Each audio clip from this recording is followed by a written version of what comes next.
Hi, my name's Kelsey, and this is the process recording assignment.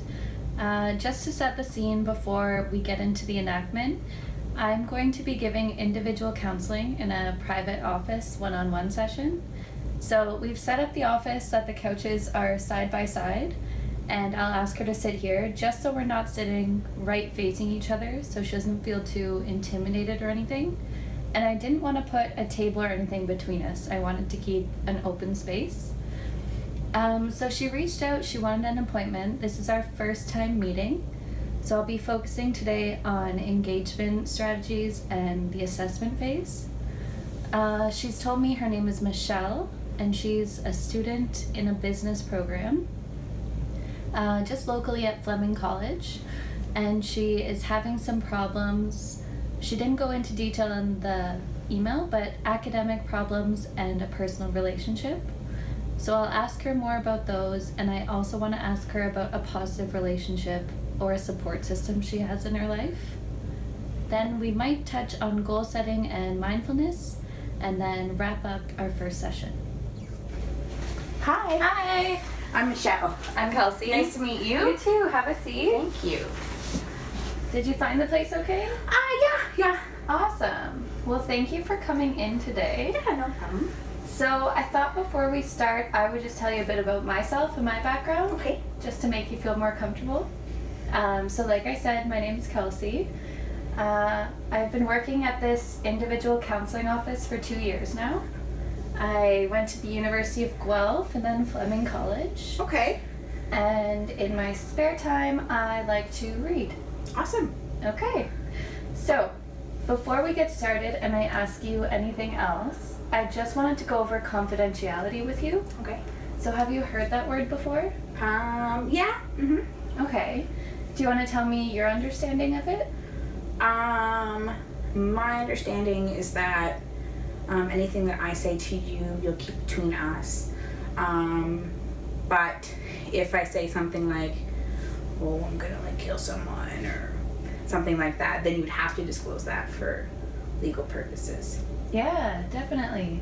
That's right. So, like you said, if you said you were going to hurt anyone else, or even if you're going to hurt yourself, I would have to break confidentiality and do something about that. Okay. Just to ensure that everyone is safe.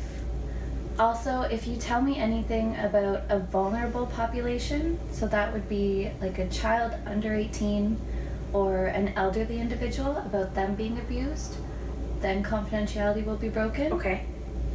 And the last one is just if I'm subpoenaed from court, I have to give over my notes. Okay? But other than that, this is a safe space. You can say anything you want. Great. And it stays between us. Okay. Awesome. Oh, okay. Do you understand? Yeah. Any questions at all? No. Okay, perfect. So, do you want to tell me a little bit about yourself before we dive in? Sure. Well, like I said, my name is Michelle. And oddly enough, I also went to Guelph before. Oh, very cool. But after Guelph, I decided to go back to school. I now go to Fleming College. I'm in a business program there. And I do really like going to college. It's something I do enjoy. I did really well in university, but more recently in college, I've not been doing so well. Okay. I'm failing some of my classes, and I'm nervous that I might not graduate. So, because I spend a lot of my spare time just hanging out with friends and stuff, which is what I like to do. And I've got a boyfriend, and I don't know. I guess my priorities are not in order. Okay. Well, it's very mature of you to already have been looking at the problem, trying to find out why. Can you tell me a little more about your boyfriend? Yeah. His name is Patrick. We're both the same age. We're from the same town. We met a couple of years back, and things started off really great. For the first year and a half, maybe, things were really well. We got along really good. Lately, things have been less than desirable. It's been a little bit of a one-sided relationship, I feel. He said some things to me that were rather harsh that are going to be hard for him to take back.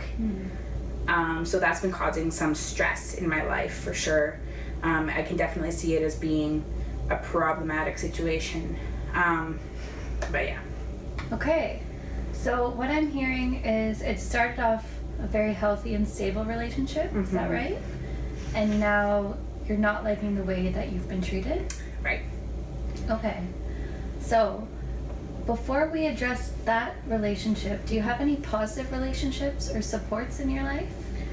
I've always had really supportive parents. They've always been really involved in my life, really willing to help me whenever I need it, kind of always on my side, whether I'm right or wrong. I can always depend on them.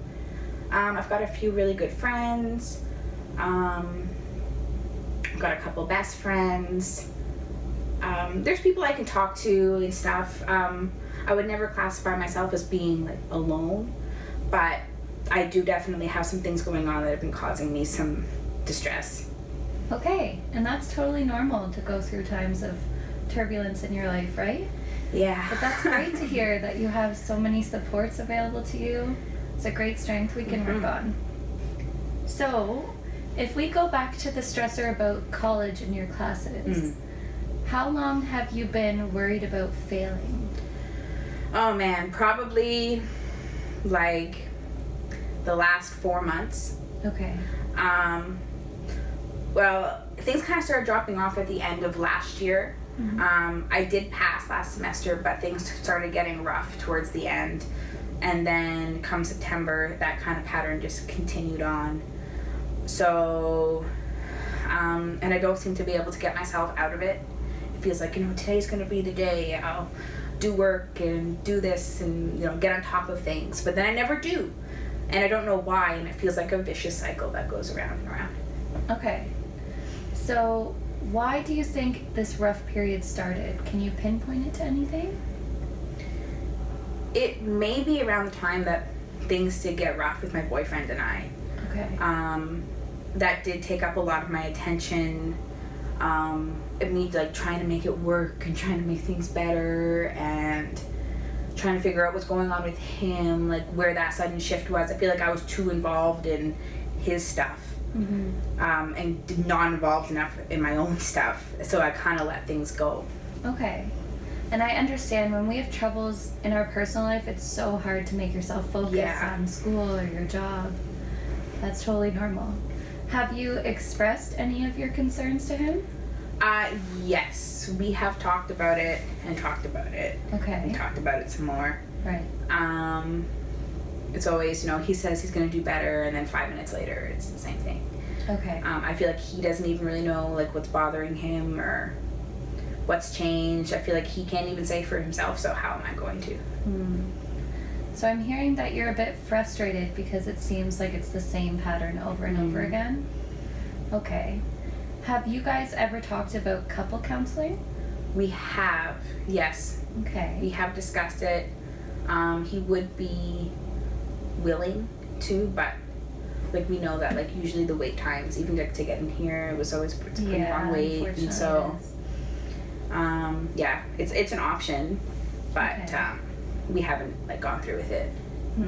Okay. Well, that's great that you've even discussed that and you've reached out to me for individual counseling and that too. So we can talk about that again later on if you would like. Okay. And maybe even bring Patrick in one day. Okay. But you said that your parents were very supportive. Have you told them about the time you're going through right now? They know to a degree. There's some things I don't like to disclose because, once they get an idea in their head, it's, and then if I decide to stay in this relationship, they won't support me. But I am able to talk to an extent. So I don't not disclose anything, but I kind of keep some of the more specific details out. It's because I feel that that'd be a stress for my mom, and I don't want to create any more of a burden than the whole situation itself already is. So. Well, you sound like you're a very caring person, that you're worried more about your mom and her reaction. Well, yeah, she's got a lot on her plate too, so I don't want to add to it too much. I know she likes to talk, but I keep it limited. Okay. And I can understand that. Sometimes parents get too protective if you tell them something that they won't always trust your judgment. Don't want to after hear. that. I get that. Okay. So when we're talking about if you're feeling overwhelmed with your relationship and school and all of these problems, have you ever heard of mindfulness activities? No. Okay. So what mindfulness is all about, it's just kind of like a quiet activity to make yourself be in the moment, Okay. be present. So do you ever find yourself, if you're driving somewhere and you get there and you don't remember driving? All the time, yeah. Yeah, I think we all do it, right? Mm-hmm. So mindfulness is about doing an activity and just being present through all of it. Okay. So there are so many different ones we could try. You could even try just starting like each day doing one task but being very mindful about it. So for example, usually when you brush your teeth, you aren't thinking about every step, right? No. So you could try to just do something that seems silly, like mindfully brush your teeth, feel the whole process, Okay. things like that. So would you be open to maybe like a guided meditation activity? Yeah, I would. I've definitely like heard of people doing those before. Yeah. So I think that would be pretty fun. Good. Have you ever tried one yourself before? Like once a long time ago in high school, but I wasn't doing it for like that purpose. Right. Okay. So I can give you some exercises that you can try on your own, Okay. and then next time we can come back and talk about them. Sure. So is that okay if we set that up as a goal for our next session? Yeah. Mm-hmm. Okay. Are there any other goals you would like to focus on in our work together? I would like to kind of sort out what it is that is important to me, and kind of differentiate it from what's important to other people, like my boyfriend and stuff, and kind of figure out which direction I'm going and whether that's going to include him or not. So even just, well, I guess just doing that through goal setting, because like I said before, it's sometimes hard for me to talk to people about what goes on, because once you say things, Yeah. they know, and so then if you make the decision to stay, then it's uncomfortable, especially for close friends and parents and family. So there's no one that I really talk to. So I guess just finding a support even, or just an outlet to talk about things without feeling judged and things like that. That would be something that I'd be interested in too. Okay. So that can even be our work here. Like no matter what you say to me, I'm not going to be picking sides or rooting for you to do one thing. Right. It's unconditional here. No matter what you choose, I'm not going to be judgmental, okay? Okay. So that was kind of like your best case scenario, right? If you had to imagine what you wanted to go right in your life, that would be it? Yeah, I would kind of like things to line up, to have more of a clear path for sure, and feel less like I'm being torn in other directions. Yeah. Yeah, definitely. Okay, so we can break that down because that's a big goal. So just each week we can set one goal at the end and see how that works, and we can change it, make it bigger or smaller depending on how you feel. Is that okay? Okay. So for this week, let's just try a mindfulness activity before the next session. Okay. Okay. And do you think that will help me like with school and stuff? I think so. You can use it just to sort of center yourself, and I find personally it helps me like prioritize after I know what's important. Okay. So if we were going to circle back to your school and grades, what is one thing that you think you should be doing to change that right now? Probably just allotting myself more time to do the work that I need to do without distractions. And often my mind feels like really chaotic, and even when I am sitting and trying to get work done, I'm thinking about like 10 different things, and I can't stay focused on the one thing. So I guess like it would be helpful to just be able to focus on what I need to do, on like the task at hand. Okay. So let's try to just make a to-do list. So maybe you could meet with one of your teachers and ask them for help. Or even just get an agenda and write it out, whatever feels right for you. Okay? Okay, so do you have any questions before we wrap up for today? No, I don't think so. Okay. Would you like to make another appointment for next week? Yes, I think I would. Awesome. I would be open to that, yeah. Okay. Well, thank you so much for today, Michelle. And remember, I won't share anything that we talked about today, I okay? appreciate that. Okay. All right, thank you so much. No problem. Thanks Thank for you. coming. Bye. Bye. Thanks. Have a good day.